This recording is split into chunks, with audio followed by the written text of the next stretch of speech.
everybody, welcome back to my channel. My name's Rachel and this is Stitched Up. So today's video is my long-awaited September and October makes. Yeah, I've not done one of these for a long time. I think it was early summer last time I did a proper makes video, and I have probably filmed this about 3 times, and each time for lots of reasons it's not gone to plan. So hopefully, fingers crossed, it will go okay today. There'll be no building works going on next door, there'll be nobody gardening or hoovering or whatever. So yeah, each time I've tried to do this vlog, there's been lots of interruptions, shall we say. So anyway, I'm back today and I haven't actually got lots to show you. Now, normally, those of you that have followed me for a while will know that I'm quite a prolific sewer, and yeah, the last couple of months I started a new job. And along with that, obviously, you know, I've not had a lot of spare time to be sewing. So I wouldn't say I've lost my sojo as such, just that I've not had as much opportunity as I normally do to sew. So September started with coming back from Cornwall, and I had a big project. The big project was that I wanted to try the Kelly Anorak by Closet Core patterns, and I've had this pattern in my stash probably now for about 2-3 years, something like that, and never actually got round to making it.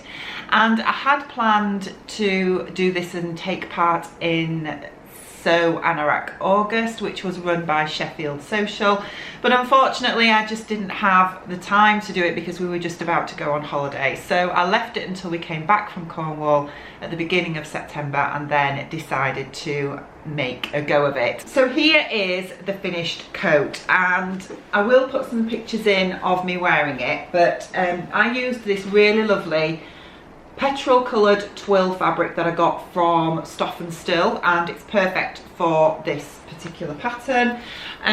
The coat is lined with this gorgeous silk cotton that the lovely Shine from Kittenish Behaviour gave me in a swap a couple of years ago, and it's also interlined with some brushed cotton that I got from Walton's. It was just cheap brushed cotton, I think it was £4 a metre, something like that. Just gives that extra thickness to this coat, which is just perfect for autumn and probably spring as well. I did the version with the hood and with the casing and the drawstring cord around the waist. It's got these lovely gusseted pockets, and yeah, I love it. I absolutely love it. The hardware is gunmetal, so I used a gunmetal zip and poppers, as you can see there, and also little metal cord ends. There we go. These gorgeous little metal cord ends that I got from eBay. If I can remember where I got them from, I will link it down below in the description box. And yeah, little toggles there as well, which are also metal. So yeah, what can I say about it? I really love this coat. I have reviewed it, I've done a separate review, so I will link to that down below if you want to go and check that out. So I'm not going to waste too much time talking about this make. Yeah, it wasn't an easy sew by any stretch of the imagination, but I don't think any of us expect these kinds of projects to be easy sews anyway. There was a couple of issues with the pattern and some of the instructions, but I do know that Closet Core Patterns have just released an update to both the lining expansion and the original coat pattern as well. So hopefully they've addressed some of those issues that I know a few people have had. Would I make it again? Absolutely. I love this coat, I wear it a lot, and I do have plans to make another out of waxed cotton that I've already bought in preparation for it, but I think next time I'm going to have a go at the high collar one instead, and just the straight one without the drawstring around the waist. So yeah, so that was my first make in September. I would say all in all it took me about 2.5 days non-stop sewing to get this put together. So next up in September, after the coat, I wanted a sort of really easy project that wouldn't take a lot of thought, and I could just, you know, sort of cleanse my brain a little bit really after sewing the Kelly.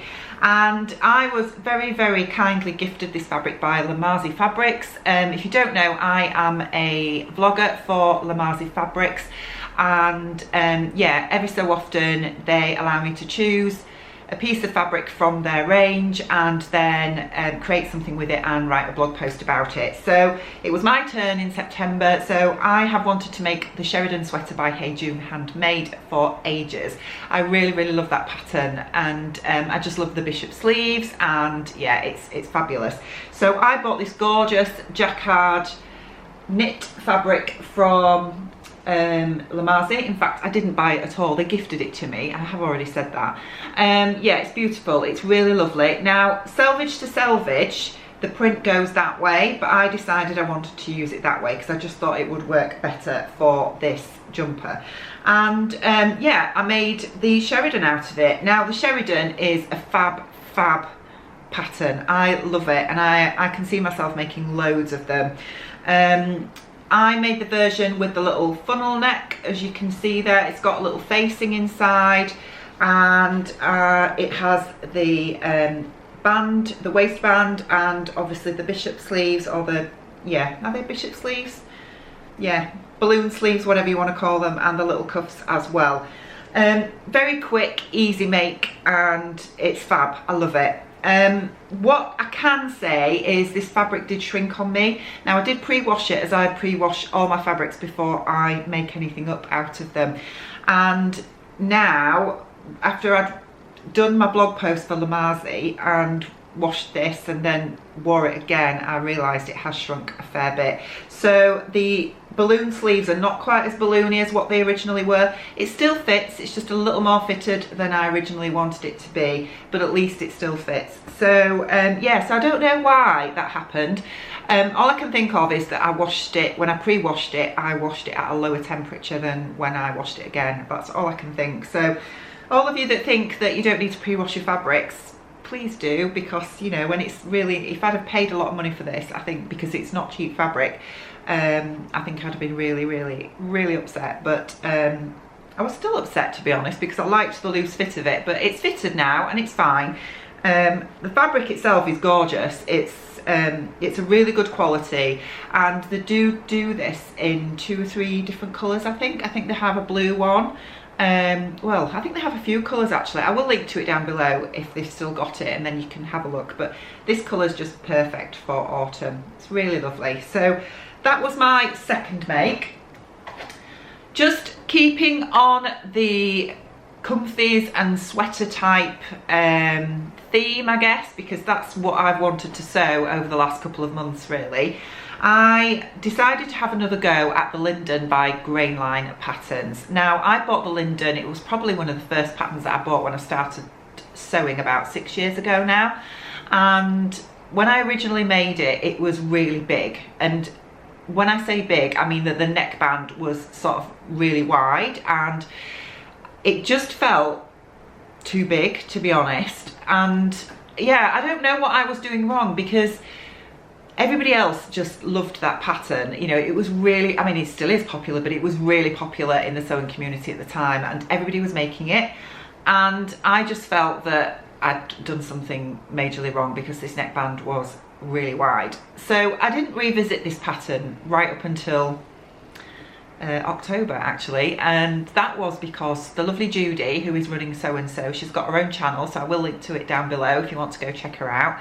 She came around one evening with a gorgeous top on that was out of the Atelier Brunette Stardust, I think it's the Stardust jersey, and I said, that top is gorgeous, what is it? And she said, it's the Linden. And I was like, how come you can make that and it fits you lovely? And I made it and it was enormous. So I made a decision I was going to revisit this pattern. So I reprinted it and looked at my own measurements, looked at the pattern measurements. Now, it is designed to be a loose fit, but I decided to go smaller than what I originally went. So I can't remember the exact size. I think I went with a size 8, I think, and it's worked perfect this time. So I don't know whether my original pattern was off, or, you know, whether I'd just not printed it to scale or what, but this time it's worked really well. So here is my Linden, and it's this really lovely See You at 6 fabric. Again, I got this from Lamazi, but I did pay for this, I did buy this. It's beautiful print, really subtle. I love this colour. My colour is pink, and yeah, it's just worked really well. This is such a quick make raglan sweater, and I will put some pictures up obviously of all these makes so you can have a better look.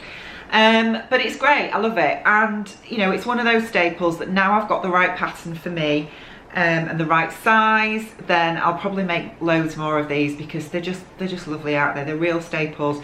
This is definitely the kind of thing I've been wanting to wear, especially while we've been in lockdown. It's great for just throwing on to go out for walks, and yeah, it's lovely. So really happy that I finally got the Linden sorted and I can make loads of these now. So the final sweater that I made back in October is one that I showed during one of my Stitched Up weekly vlogs. In fact, I think it was the last one, and loads of you went mad for this fabric. It was a gorgeous cable knit jersey that I found in Higgs and Higgs, and they did it in loads of colours, and I bought it in this aqua colourway and decided to make another Sheridan, but this time I decided to make the cropped version. So this is it here. This fabric is beautiful. It's absolutely beautiful. It's an Angora knit. It's not real Angora, I think it's a faux Angora, but it's so soft, so drapey, but a nice medium weight as well. So this one is obviously the balloon sleeve, and you can see, I mean, it's the same size as the other one, but the sleeves are much more balloony on this because it's not shrunk. But it's gorgeous, I love it. Now the facing does keep flipping out. I'm probably going to have to just stitch that to the shoulder seams inside to hold it in place, but when it's on it doesn't flip at all. The only thing I didn't do with this, I made the cropped version and I haven't attached the waistband, and that was initially, I would say, not deliberate. I just wanted to try it on before I attached the waistband, and I really liked it without the waistband because it's a nice cropped length, it hits me nice, and yeah, I sort of went with it and thought I'll see how it fares, because sometimes some knits do fray in the wash. This one hasn't done yet, and you know, if you get a really nice cut with your rotary cutter, you know, I don't think you could get as clean a cut as that with a pair of scissors, or you might be, if you might do if you're really super skilled. But I certainly wouldn't have been able to. But with my rotary cutter I could get a really nice sharp cut along the bottom, so it still looks finished. But I do like it without the hemband on. I do still have the hemband because I've not quite decided whether I want to attach the hemband or not. So, but yeah, I absolutely love this, and as I say, loads of you went out and bought this fabric as soon as you'd seen me with it, and they quickly sold out. But I did notice the other day that they've got it back in stock. So I will link to it down below. They have got various colours. In fact, I've got 1.5 meters of the white colourway on its way to me to make my daughter one for Christmas because she really likes this. So, so that's the plan. So that's all the tops that I made. I also made 2 pairs of trousers in October, and the first pair that I've made was a pair of ultimate trousers by Sew Over It, and this was a fabric that I got from my local boys, which yeah, they sell all sorts of things. I think I've mentioned them a few times before, and they've got some really nice sort of winter fabrics in, winter trouser fabrics, and I really liked this check fabric, so I made myself a pair of ultimate trousers. So this is it here. It's a really lovely, slightly stretch, I don't know what fabric it is. I don't know if it's a twill, but it's, you know, obviously a check. Lovely russet reds and browns, and yeah, it's made up beautifully into a pair of ultimate trousers. These are high-waisted. Now, Lisa Comfort does have a tutorial on how to raise the waist on the ultimate trousers. If I can find it, I will link to it down below. These are sort of ankle length, and yeah, I absolutely love them, absolutely love them. Did have a bit of a disaster in that the original zip that I put in on the second wear broke, so I did manage to replace the zip on these last week, and yeah, they're really lovely. This fabric has got a little bit of give in it, as you can see, so which is what you need for the ultimate trousers, and yeah, I love them. I absolutely love these trousers. I just think they look really smart, but I can wear them casually as well with brown boots and a big jumper, so definite really happy to have these in my wardrobe, and they really won't be my last pair. I think these are probably my 4th or 5th pair of ultimate trousers now. And then finally I made another pair of trousers, and this pattern is the first time that I've made these trousers.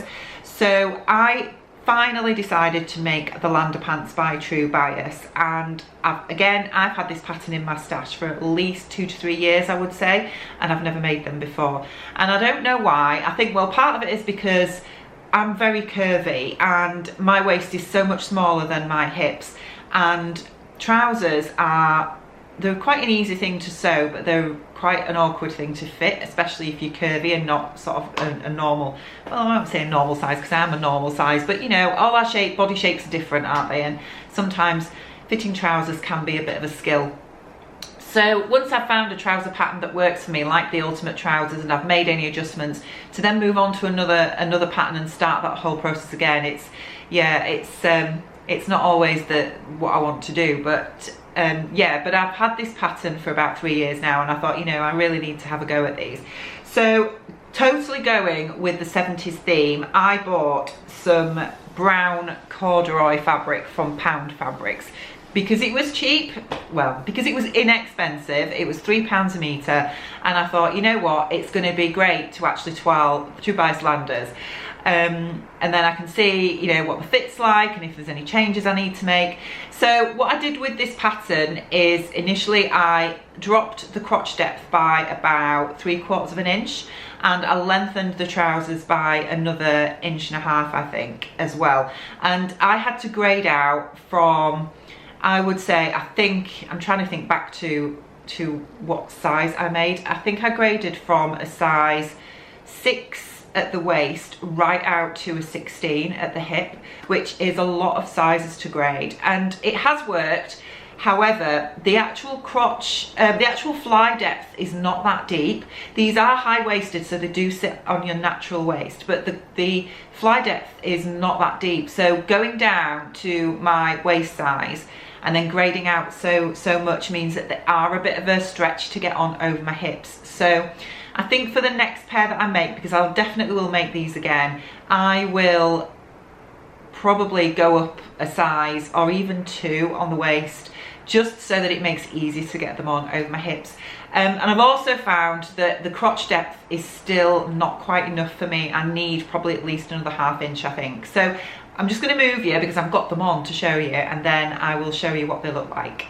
Okay, so here are the Hudson pants, and as you can see, you know, they are very high-waisted and they do fit me really well around the waist, but as I was mentioning, it's this depth here, which the bottom of the fly comes to about there, and that's the amount of room you've got, obviously, when the fly is undone, to get them over your hips, and it's not quite enough. I feel like I'm doing this a lot as well because the crotch depth is just a little bit too short for me. I really love the style. They are so 70s. You know, I mean, I've got, you know, you can see the full length there, and they are a great style. I love the front pockets. I think the front pockets are really lovely. It's got the back pockets as well, as you can see there. Big shot of my butt there. And they do fit me nice, but as I say, I just need a little bit extra in the crotch depth. And yeah, I think I'm just gonna, although they fit me on the waist, I think I'm just gonna go up a size just because it'll give me a little bit more room to get them over my hips. I think they fit fine around my hips and the legs, and yeah, I'm really pleased with them. You know, they're just great, a great pair of trousers. So I'm really glad that I've made them finally, and these are, you know, they're going to be a wearable toile, and I'm definitely going to have another go. I'd really like to make a pair of shorts next summer from this pattern. I know that you can do that with this, well, you can with any trousers really, can't you? But yeah, I think a pair of shorts will be great. But yeah, I'm going to go up a size at the waist just to give me that extra room, and then just lengthen the crotch depth a little bit more. And you're a little bit wonky. There we go, that's better. So yeah, I'm going to, I do really like these. I definitely will wear them, and yeah, there's definitely going to be more once I've made those few tweaks to the pattern that I need to do. Okay, so that is everything that I have made in September and October. I've just had a weekend of sewing actually. I'd not sort of made anything for about 3 weeks, and then I've just had a long weekend off work where we were supposed to be going away, but we couldn't because the UK is back in lockdown. So I've just had a lovely weekend of sewing, and I've got a few more bits and pieces made, and it's really spurred me on to think about what I want to do next for the rest of November. So I think there's at least another 2 dresses in my plans, but you'll have to tune in at the end of the month to see what I get up to. So I hope you've enjoyed having a look at my makes, and I hope you've enjoyed this video. If you have, please give me a thumbs up, and I will hopefully be back with you really soon. Take care, bye bye.